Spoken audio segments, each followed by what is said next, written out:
Бир тууган Даяна менен Элима күн сайын элдин балдары сыяктуу эле ар кайсыл телеканалдардан мультфильмдерди көрүшөт. Көпчүлүгү орус тилиндеги чыгармалар болгондуктан тилдери дагы бөтөн тилде чыккан. Бөөктөрдүн апасы Назира айымдын айтымында кыргыз тилиндеги мультфильмдер жок болгондуктан башка чет элдикин көрүүгө мажбур.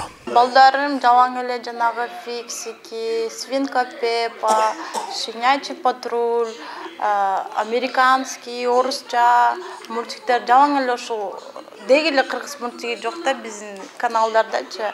Анан айтайын дегеним ошо биздин каналдарга бир хотя бы 50-60% кыргызча киргизсе депчи.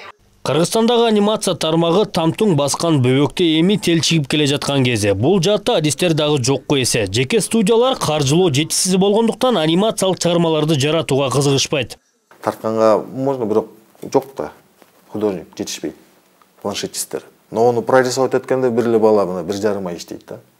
Бир жалгыз бала отуруп, onu тартып полный эмети, анан мондай эмес керек, анан линияны чыгаш керек, планшет, анан цвет, анан краска, анан муну көргөндө флет деп коет да, 2D. А мунун ичинде слой бар да. Слой кабат менен тиги жолу өзүнчө, мына белый полоска өзүнчө, мына машина өзүнчө, киши өзүнчө, балдар өзүнчө, бүт баары кошулуп анан 2D кылып чыгат да. Поэтому очень сложное состояние. Кыргызский мультипликация практически жок эле азыр. Только азыр балдар бар, выгодный, коммерческий деп, инфографика чыгат. Шайлоого баргыла, урнага тигин чытагыла, муну чытагыла деп алар мындай эле оңой эле шаблонный жумуштар. Ал эми Кыргызстан эгемендүүлүк алгандан бери анимация тармагы көңүл сыртында калган. Маселен, Кыргыз фильм тарабынан бир дагы толук кандуу мультфильм даярдалып, коомчулукка коюлган эмес. 2017-жылы анимациялык студия ачылып, бир жылда 3 кыска метраждуу чыгарма жаратылган. Оба капка. Жок ишенбейм.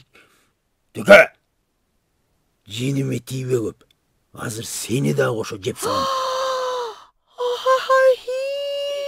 Койчу, ишенбейм.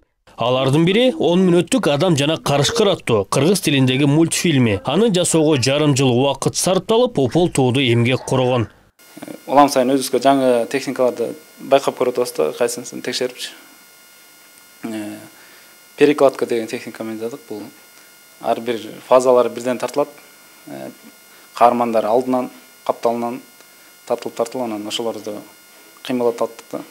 Теле жана радио берүү тууралуу мыйзамга өзгөртүүлөр киргизилип, атамекендик контентке артыкчылык берүү каралган. Бирок балдар тармагын эле карасак, эгемендүүлүктөн бери бир дагы атамекендик мультфильм тартылбаса, кантип артыкчылык берилет деген суроо туулбай койбойт.